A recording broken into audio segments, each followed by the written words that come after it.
Hello friends, मैं मधुमंगल सिन्हा आप सभी को स्वागत करता हूं मेरे चैनल पे। आज फ्रेंड्स हम डिस्कस करेंगे यूजीसी नेट पेपर 1 की यूनिट 6 से पीवाईक्यूज लेके डिस्कस करेंगे फ्रेंड्स। चलिए फ्रेंड्स देखते हैं आज के स्पेशल क्वेश्चंस क्या है। देखिए फ्रेंड्स, पहले जो क्लास था उसमें हम 1 से 10 तक जो क्वेश्चन है उसे कवर किया है। आज हम 11 नंबर से शुरू करेंगे। पहला क्वेश्चन, ई डिनोट्स ई क्या मतलब क्या होता है हमारे सिलोजिज्म लॉजिक में। पहला है ऑप्शन है universal negative proposition, particular affirmative proposition, universal affirmative proposition, particular negative proposition। तो फ्रेंड्स आंसर है ई डिनोट्स यूनिवर्सल नेगेटिव प्रोपोजिशन। देखिए फ्रेंड्स, आप सबको याद होगा ए और ई प्रोपोजिशन जो है ये नेगेटिव प्रोपोजिशन है। तो इसमें ए और ई प्रोपोजिशन जो है ये क्या होता है, यूनिवर्सल प्रोपोजिशन होता है। सो ई प्रोपोजिशन जो है ये यूनिवर्सल नेगेटिव प्रोपोजिशन होता है। ठीक है फ्रेंड्स, चलिए नेक्स्ट क्वेश्चन में। Logical arguments are based on, logical argument किस पर आधारित है। A option scientific reasoning, B customary reasoning, mathematical reasoning, number D syllogistic reasoning. ठीक है friends, scientific reasoning, customary reasoning, mathematical reasoning, syllogistic reasoning. ठीक है friends, answer देखते हैं। Logical arguments are based on syllogistic reasoning. Friends आप सबको याद होगा जो लॉजिक है ना सिलोजिज्म, इसमें 3 प्रपोजिशंस रहते हैं। 3 प्रपोजिशंस के ऊपर बेस करके हम जो आर्गुमेंट्स होते हैं या और दूसरी तरफ जो आर्गुमेंट्स होता है ये सब आर्गुमेंट सिलोजिस्टिक रीजनिंग के ऊपर आधारित होता है। ठीक है फ्रेंड्स, चलिए नेक्स्ट क्वेश्चन पे। The statement to be non violent is good is a, the statement to be non-violent is good is a, जो non-violent रहना चाहिए ये क्या है, moral judgment, factual judgment, religious judgment या value judgment। ठीक है फ्रेंड्स, आंसर देखते हैं। ये क्या है friends, moral judgment। To be non violent, non violent रहना ये एक मोरल जजमेंट की बात होती है। ठीक है फ्रेंड्स, चलिए नेक्स्ट क्वेश्चन में। ये असर्शन रीजनिंग का क्वेश्चन है और असर्शन में क्या है देखिए friends, man is a rational being, man is a rational being. जो आदमी है ये रेशनल होता है, इससे बुद्धि होता है। इसका रीजन क्या है, रीजन में लिखा है man is a social being. क्या है, मानव सामाजिक प्राणी है, इसलिए मैन, ये असर्शन क्या है, man is a rational being, reason क्या है, मैन इज सोशल बीइंग। यानी मैन जो मानव जाति है उनके पास बुद्धि होता है, इसलिए वो सामाजिक होते हैं। या जो ऑप्शन है ए और A and R, truth and R is correct, दोनों करेक्ट है। और एक्सप्लेनेशन ऑफ ए, ये जो है आंसर ए असर्शन का रीजन ए ये ठीक कहता है, A number option. B number option क्या कहता है देखिए, both A R is true but R is not the correct explanation। A और R दोनों ही ट्रू है, लेकिन A R का एक्सप्लेनेशन नहीं है। ठीक है फ्रेंड्स, सी नंबर में क्या है, A is true, R is false। D number में A is false, R is true। ठीक है फ्रेंड्स, आंसर देखते हैं। आंसर क्या है देखिए, both A and R true but R is not correct explanation. यहाँ एसर्शन और रीजन दोनों सही है, लेकिन एसर्शन का एक्सप्लेनेशन रीजन आर नहीं है। देखिए friends, man is a rational being, मानव जाति जो है इसकी बुद्धि है, इसके कारण मानव man is a social being नहीं है। इसके मैन रेशनल इसलिए वो सोशल बीइंग नहीं है, लेकिन दोनों पार्ट जो है ये करेक्ट है, इसलिए आंसर बी हुआ। ठीक है फ्रेंड्स, चलिए नेक्स्ट क्वेश्चन पे। Value judgments are factual judgment, ordinary judgment, normative judgment या एक्सप्रेशन ऑफ पब्लिक ओपिनियन। ठीक है फ्रेंड्स, वैल्यू जजमेंट मीन्स मूल्यबोध का जजमेंट जो है, विचार जो है, मूल्यों का विचार। चलिए फ्रेंड्स आंसर देखते हैं। Value judgments are normative judgment. Value judgment are normative judgment. Normative judgment क्या है फ्रेंड्स? नॉर्मेटिव जजमेंट नॉर्म्स के अनुसार जो चलता है, नॉर्म्स को फॉलो करके जो चलता है, इसे नॉर्मेटिव जजमेंट कहते हैं। वैल्यू किसी भी मूल्यबोध को मान के चलना, ये अच्छा है, ये बुरा है, ऐसे नहीं करना चाहिए, ऐसे करना चाहिए, ऐसे जब हम चलते हैं ये एक नॉर्म्स हो जाता है। नॉर्म्स क्या है? जिसे पहले से मान के आते हैं, अब भी लोग मानते हैं, इसे हम क्या कहते हैं? नॉर्म्स कहते हैं। ठीक है फ्रेंड्स, नेक्स्ट क्वेश्चन पर चलते हैं। Directive reasoning proceeds from, deductive reasoning proceeds from। यहाँ जो रीजनिंग है ये इसमें इंडक्टिव और डिडक्टिव रीजनिंग होते हैं। तो डिडक्टिव रीजनिंग कैसे चलते हैं? General to public, general to particular, particular to general, या C option, one general calculation to another general conclusion.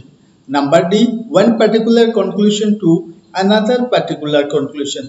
Friends, ये डिडक्टिव रीजनिंग क्या होता है? पहले से हम जो चीज जानते हैं उससे जब आते हैं, इसे डिडक्टिव रीजनिंग कहते हैं। तो चलिए फ्रेंड्स आंसर देखते हैं।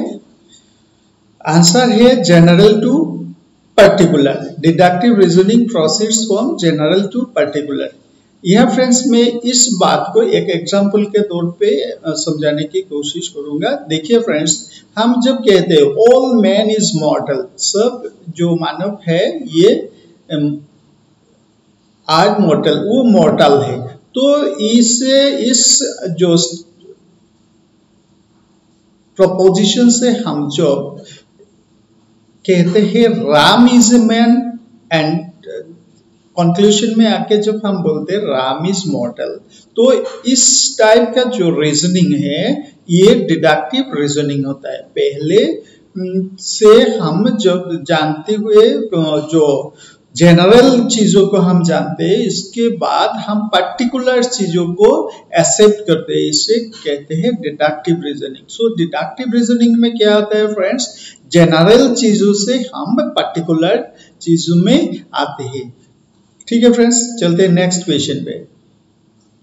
Logical reasoning is based on, हमारी जो लॉजिकल रीजन है ना, ये किस पर आधारित है? Option A, truth of involve preposition, जो प्रपोजिशंस इसमें दी गई है उसके ट्रूथ के ऊपर डिपेंड करते हैं। बी में valid relation among the involve preposition, जो प्रपोजिशंस इन्वॉल्व होते हैं सिलोजिज्म में, इसकी वैलिड रिलेशन, इन एक के साथ दूसरे का जो रिलेशन है उसके ऊपर लॉजिकल रीजनिंग डिपेंड करते हैं। नंबर सी में कहते हैं एम्प्लॉयमेंट ऑफ सिंबॉलिक लैंग्वेज, क्या लैंग्वेज हम, क्या सिंबॉलिक लैंग्वेज हम इस प्रपोजिशन सिलोजिज्म में यूज किया है उसके ऊपर डिपेंड करते हैं। नंबर डी कहता है एम्प्लॉयमेंट ऑफ ऑर्डिनरी लैंग्वेज, साधारण स्वाभाविक जो लैंग्वेज है, इसका इस्तेमाल से लॉजिकल रीजनिंग, इसका इस्तेमाल पर लॉजिकल रीजनिंग डिपेंड करते हैं। ठीक है फ्रेंड्स, आंसर देखते हैं। Logical reasoning is based on valid relation among the involve propositions. ठीक है friends, logical reasoning is based on valid relation among involve preposition. जो प्रपोजिशन सिलोजिज्म में होता है, इस प्रपोजिशन के, इन सब प्रपोजिशन के क्या है, जनरल टू प्रपोजिशन रहता है। इन दोनों प्रपोजिशन की पर रिलेशन पर जो कंक्लूजन है ये निकालता है। जैसे हमने कहा क्या है, ऑल फ्लावर्स आर ब्यूटीफुल, तो यहाँ rose is a flower, so rose is beautiful. सभी फूल सुंदर है। गुलाब एक फूल है, ताकि गुलाब भी सुंदर है। तो इसमें क्या है, देखिए इसमें जो रिलेशन है ये रिलेशन बनता है। अगर रिलेशन नहीं बनता है तो ये लॉजिकल रीजनिंग नहीं हो सकता है।